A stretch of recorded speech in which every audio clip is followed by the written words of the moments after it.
Chers amis et particulièrement mes amis de Mayotte, je fais cette intervention parce que là je suis devant la garderie de mes enfants, mais j'ai vu une vidéo de Yazid Maenvu qui raconte des conneries et je pense que ne pas intervenir, ça serait une assistance à personne en danger parce que les jeunes Maorés qui vont écouter Yazidou débiter des âneries pareilles risqueront de penser que ce que Yazidou était en train de dire, c'est une vérité.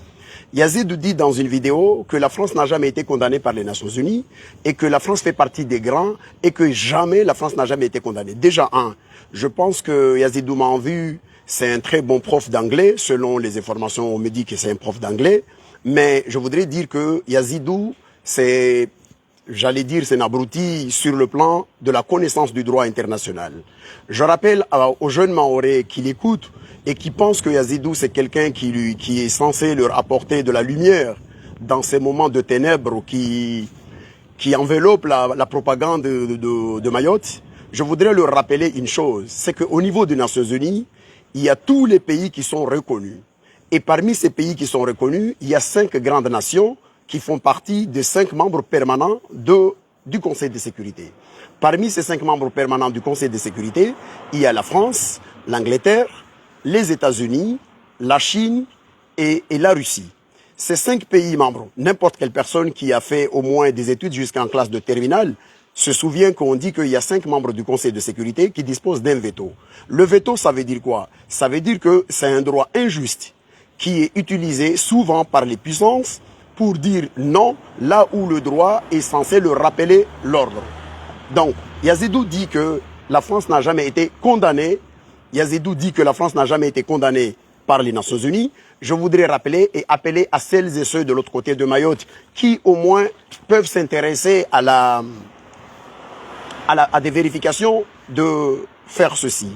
Déjà, sur la question de Mayotte, les Comores, avant de reconnaître un État, le pays ou les pays amis qui accompagnent cet État vont déposer au niveau du Conseil de sécurité un dossier pour la reconnaissance de cet État. Le Conseil de sécurité, c'est-à-dire ce conseil qui est composé par les 5 membres de Nations Unies, doit d'abord donner son aval. Si un pays membre de ce Conseil de sécurité n'est pas favorable à la création ou à la reconnaissance internationale de cet État, ce pays engage son veto, c'est-à-dire son droit de dire non.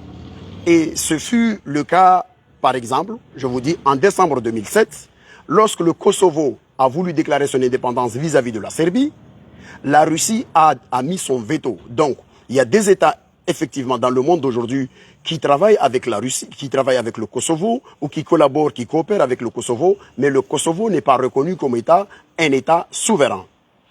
Parce que la Russie a mis son droit de veto. Donc maintenant, pour ce qui est du cas de Mayotte, le 17 octobre 1975, après que les Comores ont proclamé leur indépendance le 6 juillet 1975, le 17 octobre 1975, le dossier des Comores est présenté au niveau du Conseil de sécurité. Je préfère vous donner les dates pour que vous puissiez aller vérifier de vous-même. Le Conseil de sécurité et le dossier Comores est déposé au niveau du Conseil de sécurité et la France avait le droit ce jour-là de dire non à la reconnaissance de l'État comorien, puisque la France dispose d'un droit de veto comme l'ensemble de ces 4 autres pays pairs qui siègent dans ce Conseil de sécurité. Ce jour-là, la France ne l'a pas utilisé. La question maintenant, je tourne de l'autre côté de Mayotte. C'est à vous dire pourquoi la France ne l'avait pas utilisé.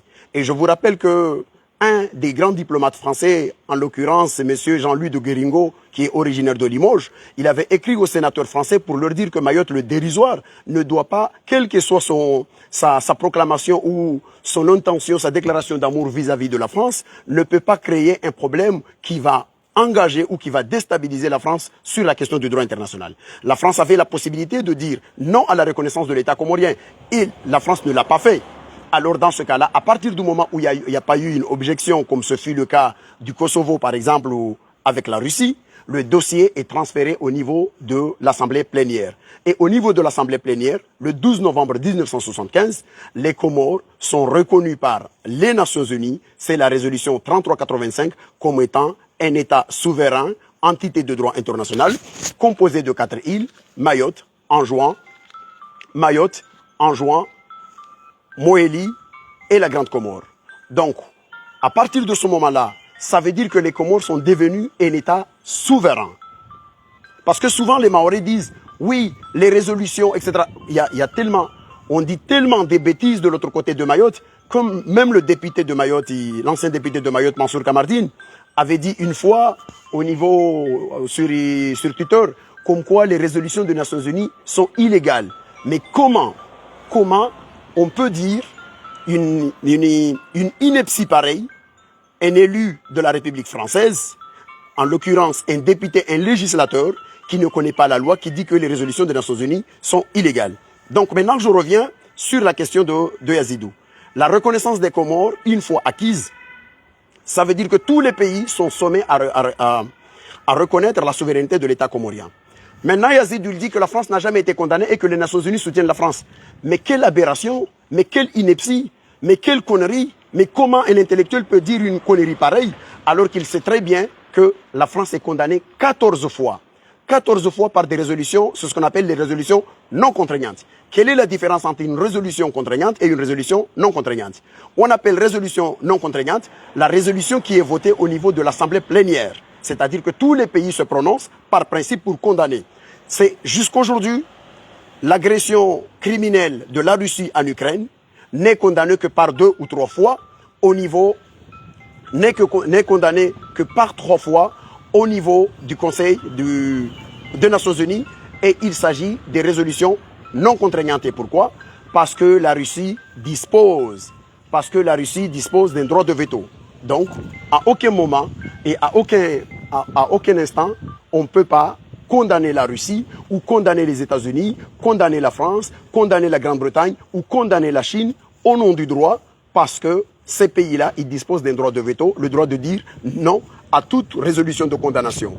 Donc, ça veut dire que tous les pays du monde, à chaque fois qu'il y a une résolution ordinaire, ils essaient de se trouver des pays alliés pour leur demander, vous voyez, le balai qui se fait au niveau diplomatique, où on demande à des États de ne pas soutenir la résolution contre la Russie, ou d'autres pays d'Afrique disent, nous, on va soutenir la Russie, contrairement à d'autres qui disent, on soutient les Occidentaux pour condamner la Russie, etc., etc.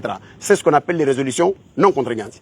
En revanche, le 5 février 1976, une résolution est déposée au niveau du Conseil de sécurité. C'est la résolution S11-967. J'appelle à toutes celles et ceux qui se soucient, qui ont le sens aigu de l'intelligence et de la vérification, d'aller regarder sur les sites des Nations Unies. Il y a une résolution qui est déposée au niveau du Conseil de sécurité le 5 février 1976. Pourquoi cette résolution? Parce que la France engageait une consultation au niveau de Mayotte en février 1976 sur la double consultation qui aura lieu à Mayotte en 1976. Donc, cette résolution est déposée par les amis des États amis des Comores. Quels sont ces États-là? Il s'agit du Bénin, de la Guyane, du Panama, de la République arabe unie de la Libye et de la Tanzanie. Ces 5 États ont déposé une résolution contraignante. C'est-à-dire que cette fois-ci, ils ont demandé au Conseil de sécurité de s'engager et pour condamner la résolution française, pour condamner la France. C'est en ce moment-là que la France a utilisé le 6 février 1976 son veto. C'est le seul veto de l'histoire où la France était seule. C'est le seul veto de l'histoire de la France où la France était seule, parce que même ses alliés occidentaux, que ce soit les Britanniques, les Anglais, les Américains et les Américains, ils ne l'ont pas suivi. La France était seule. Et le 6 février même, il y a eu un télégramme de la France, des affaires étrangères de la France, qui est envoyé à toutes les chancelleries du monde pour donner une explication à ce veto. Mes chers amis, comprenez une chose. L'usage d'un veto, c'est un aveu d'échec. Et quand le veto est utilisé seul, ça veut dire tout simplement que c'est un échec cuisant. Donc, j'appelle à Yazidou de cesser de dire des inepties, et j'appelle à la jeunesse mahoraise. On peut ne pas être d'accord sur certaines choses, mais on ne peut pas laisser passer des aberrations pareilles.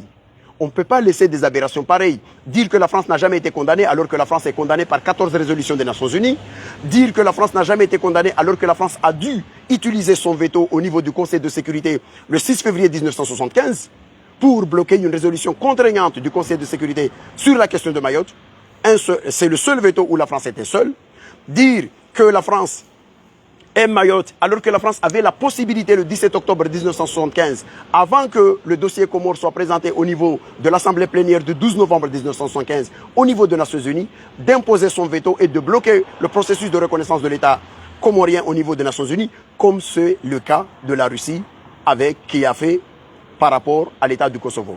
Donc, chers amis, j'ai juste voulu répondre à Yazidou et surtout inviter les Comoriens et toutes celles et ceux qui suivent le débat comorien sur les réseaux de faire preuve d'intelligence et de ne pas écouter des aberrations pareilles et des inepties pareilles. Et je me demande, moi, en tant qu'intellectuel, comment Yazidou peut dormir tranquille et dire des inepties et se réveiller le lendemain alors qu'il dit des conneries pareilles. Mais n'importe quel Maoré qui sait lire, il peut aller lire les 14 résolutions des Nations Unies. N'importe quel Maoré qui sait lire peut aller regarder la résolution S11 967 du Conseil de sécurité qui a obligé la France à utiliser son veto. N'importe quel Maoré qui sait lire peut regarder au niveau des Nations Unies le 17 octobre 1975 que la France n'a pas bloqué la reconnaissance de l'État comorien.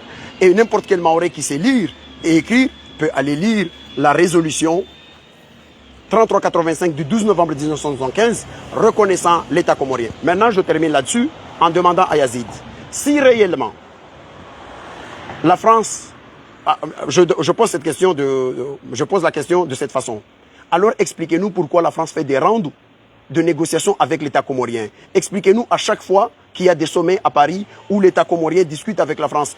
Expliquez-moi pourquoi la France fait le plat-ventre vis-à-vis d'un régime, du régime d'Azali aux Comores, pour que le régime d'Azali accepte de ne pas déposer, réintroduire la question pour que la France soit condamnée, même de principe au niveau du Conseil de sécurité. Sachez juste une chose, n'importe quel pays qui a un minimum de dignité fait tout pour éviter qu'il soit condamné, même en plénière, sur des résolutions de principe. C'est ce que la France essaie toujours de faire, et avec la complicité du régime, comme le régime d'Azali, aux Comores. Je m'arrête là-dessus et de dire aux Mahorais et aux jeunes Mahorais, cessez d'écouter des aberrations pareilles. Vous savez ma position, je suis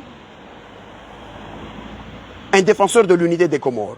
Je condamne l'occupation illégale de la France sur la question de Mayotte. Mais je suis un historien. J'ai une obligation de vérité et déontologiquement, j'ai une obligation de vérité vis-à-vis de l'histoire. Sinon, des collègues à moi viendront ici dire n'importe quoi.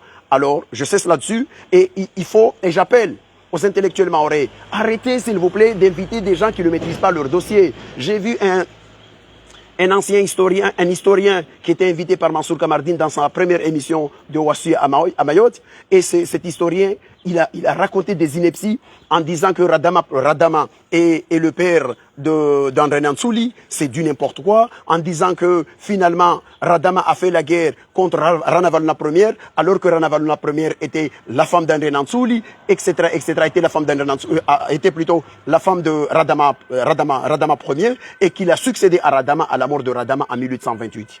Cessez s'il vous plaît, aie pitié de l'intelligence de nos enfants mahorais. Vous ne pouvez pas continuer à dire des conneries pareilles et faire en sorte que nos enfants aillent répéter ces conneries ailleurs. C'est inadmissible, c'est indécent, et surtout quand c'est des gens qui se disent intellectuels, qui disent des inepties pareilles. Au revoir.